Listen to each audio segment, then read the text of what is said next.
মানুষ প্রথম চাঁদে গিয়েছিল প্রায় ৫০ বছর আগে অ্যাপোলো মিশনের মাধ্যমে। এরপর দীর্ঘ সময় পেরিয়ে গেলেও মানুষ আর চাঁদে যাওয়ার চেষ্টা করেনি। অতি সম্প্রতি যুক্তরাষ্ট্রের মহাকাশ গবেষণা সংস্থা নাসা আবারও চাঁদের উদ্দেশ্যে মানুষ পাঠিয়েছে। এই মিশনের নাম আর্টেমিস 2। ১৯৭২ সালের পর চাঁদের উদ্দেশ্যে এটিই প্রথম মানব মিশন। আর্টেমিস 2 মিশনের মহাকাশচারীরা চাঁদের অপর পিঠের এমন কিছু দৃশ্য প্রত্যক্ষ করেছেন যা এর আগে কোনো মানুষ কখনো দেখেনি। এই অভিযানের মাধ্যমে তারা পৃথিবী থেকে সবচেয়ে দূরে যাওয়ার এক নতুন রেকর্ড সৃষ্টি করেছেন।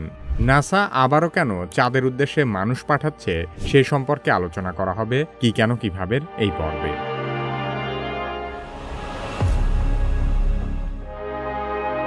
অনেকেই হয়তো ভাবতে পারেন আর্টেমিস 2 মিশন সরাসরি চাঁদে গিয়ে নামবে, কিন্তু বাস্তবতা কিছুটা ভিন্ন। আর্টেমিস 2 একটি ফ্লাই বাই মিশন, অর্থাৎ এই মিশনের মূল লক্ষ্য হল মানুষকে চাঁদের কক্ষপথে নিয়ে গিয়ে আবার নিরাপদভাবে পৃথিবীতে ফিরিয়ে আনা। তার মানে এবারের নভোচারীরা চাঁদের খুব কাছ দিয়ে ঘুরে আসবে, কিন্তু চাঁদে অবতরণ করবে না। এটি ভবিষ্যতের বড় বড় মিশনের জন্য একটি গুরুত্বপূর্ণ মহড়া। এই মিশনের সবচেয়ে গুরুত্বপূর্ণ বিষয় হল মানুষ দীর্ঘ সময় গভীর মহাকাশে কিভাবে টিকে থাকতে পারে সেই অভিজ্ঞতা অর্জন করা। কারণ ভবিষ্যতে মানুষ শুধু চাঁদ নয়, মঙ্গল গ্রহেও যেতে চায়। আর আর্টেমিস 2 মিশনের মাধ্যমে নাসা সেই প্রস্তুতি গ্রহণ করছে। এই সাহসী অভিযানে অংশ নিয়েছেন 4 জন মহাকাশচারী, যাদের 3 জন আমেরিকান এবং 1 জন কানাডিয়ান। তারা হলেন mission commander Reid Wiseman, mission বিশেষজ্ঞ Christina Koch, pilot Victor Glover এবং কানাডীয় মিশন বিশেষজ্ঞ জেরেমি হ্যানসেন। তাদের এই যাত্রা 1968 সালের অ্যাপোলো 8 মিশনের আদলে পরিকল্পনা করা হয়েছে। অ্যাপোলো 8 ছিল মানুষের প্রথমবার চাঁদকে প্রদক্ষিণ করার অভিযান। অ্যাপোলো 8 অভিযানের সময় মানুষ প্রথমবার মহাকাশ থেকে পৃথিবীর উদয় বা আর্থরাইজ দেখার অবিস্মরণীয় দৃশ্যটি ক্যামেরায় ধারণ করেছিল।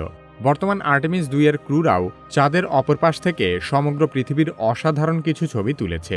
অ্যাপোলো 8 মিশনে উইলিয়াম অ্যান্ডার্স যে বিখ্যাত আর্থরাইজ ছবিটি তুলেছিলেন সেটি চাঁদের কক্ষপথে মাত্র 97 কিলোমিটার উচ্চতা থেকে তোলা হয়েছিল। ফলে পৃথিবীকে চাঁদের পটভূমিতে বেশ বড় এবং বিস্তারিত দেখা গিয়েছিল। কিন্তু এবার আর্টেমিস 2 চাঁদ থেকে প্রায় 7000 কিলোমিটার উচ্চতায় ছবিটি তুলেছে। ফলে আমাদের পৃথিবী মহাজাগতিক বিশালতার মাঝে আরও ক্ষুদ্র আকারে ধরা দিয়েছে। অ্যাপোলো 8 এর নভোচারীরা হঠাৎ করেই এই দৃশ্য দেখেছিলেন এবং তারা তড়িঘড়ি করে ছবিটি তুলেছিলেন।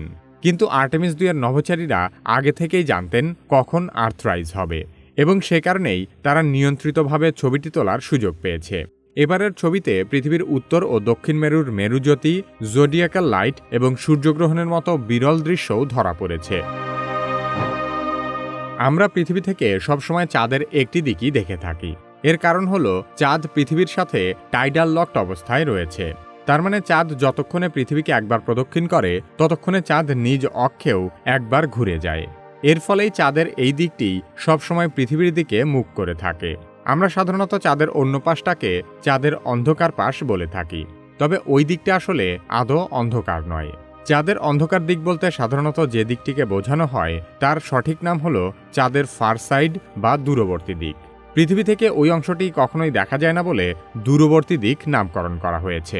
অতীতের চন্দ্র মিশনগুলোর মধ্যে 1959 সালে সোভিয়েত লুনা 3 প্রথম চাঁদের দূরবর্তী দিকের ছবি তুলেছিল।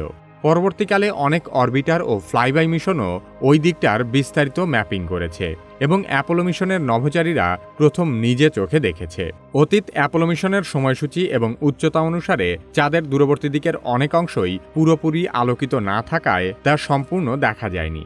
তবে বর্তমানে আর্টেমিস 2 মিশনের নভোচারীরা চাঁদ থেকে অনেক দূরের কক্ষপথে ভ্রমণ করার কারণে প্রথমবারের মতো চাঁদের দূরবর্তী পাশও পুরোপুরি আলোকিত অবস্থায় দেখার সুযোগ পেয়েছে, যা অতীতে কোনো মানুষের চোখে পড়েনি। নাসার বর্তমান চন্দ্র অভিযান আর্টেমিস চাঁদে মানুষ পাঠাচ্ছে শুধু গিয়ে ঘুরে আসার জন্য নয়, বরং চাঁদে গিয়ে রীতিমতো বসবাস করার প্রস্তুতি নিতে।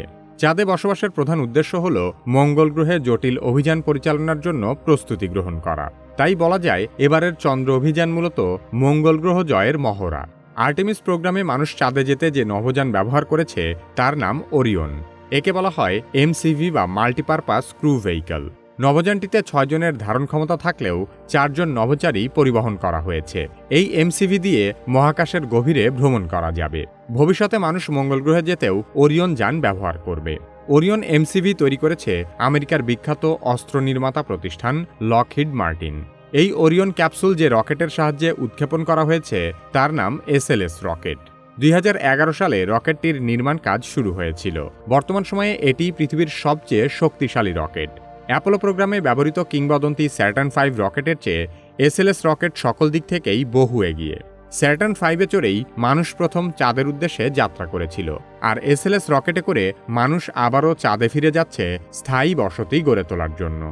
2026 সালের আর্টেমিস 2 অভিযান সফল হওয়ার পর 2028 সালে আর্টেমিস 3 মিশনের মাধ্যমে আমেরিকা সরাসরি চাঁদে মানুষ পাঠাবে এবং ভবিষ্যতে আর্টেমিস 4-এর মাধ্যমে মানুষ চাঁদের বুকে একটি স্থায়ী ঘাঁটি গড়ে তুলবে।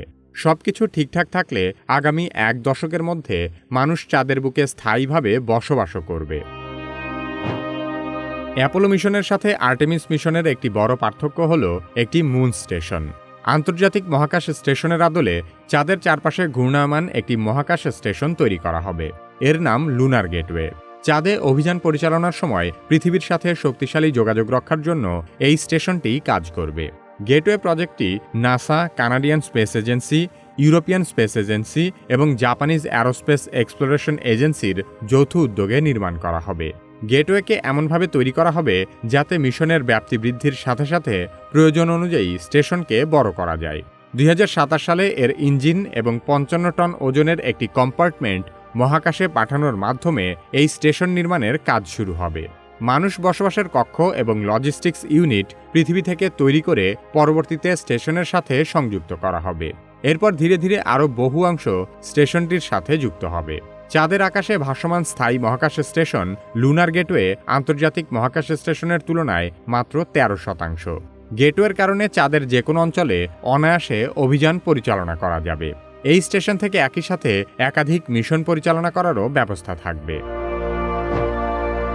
সবকিছু ঠিকঠাক থাকলে 2028 সালে আর্টেমিস 3 মিশনের মাধ্যমে মানুষ আবারও সরাসরি চাঁদে অবতরণ করবে এবং আর্টেমিস প্রোগ্রামের এই ধাপটি সম্পন্ন হলে পরবর্তীতে পৃথিবী এবং চাঁদের মধ্যে মানুষ নিয়মিত যাতায়াত করবে। 2030 সালের মধ্যে চাঁদে একটি বেস ক্যাম্প তৈরি করার পরিকল্পনা রয়েছে। ক্যাম্প তৈরির সম্ভাব্য জায়গা হল চাঁদের দক্ষিণ মেরুর শ্যাকেলটন ক্রেটার।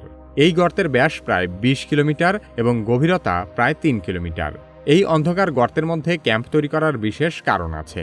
বিজ্ঞানীরা মনে করেন শ্যাকেলটন ক্রেটারের তলদেশে বরফ আকারে পানির মজুদ রয়েছে। পানির রাসায়নিক গঠন ভাঙলে হাইড্রোজেন এবং অক্সিজেন পাওয়া যায়, আর এই দুটি উপাদানকে তরলীকরণ করে রকেটের জ্বালানি উৎপাদন করা সম্ভব। তাহলে পৃথিবী থেকে উৎক্ষিপ্ত কোনো রকেট চাঁদে অবতরণ করে সেখান থেকে জ্বালানি সংগ্রহ করে আরও দূরবর্তী কোনো গন্তব্যে যাত্রা করতে পারবে।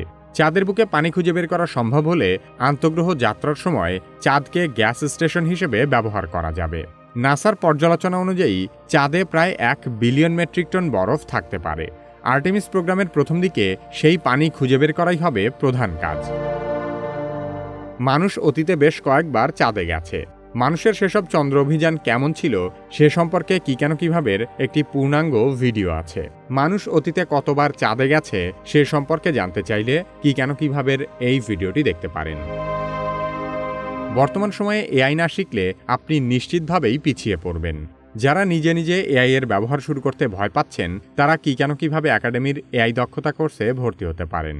ভিডিও ডেসক্রিপশন ও পিন কমেন্টে কোর্সের লিংক দেওয়া আছে।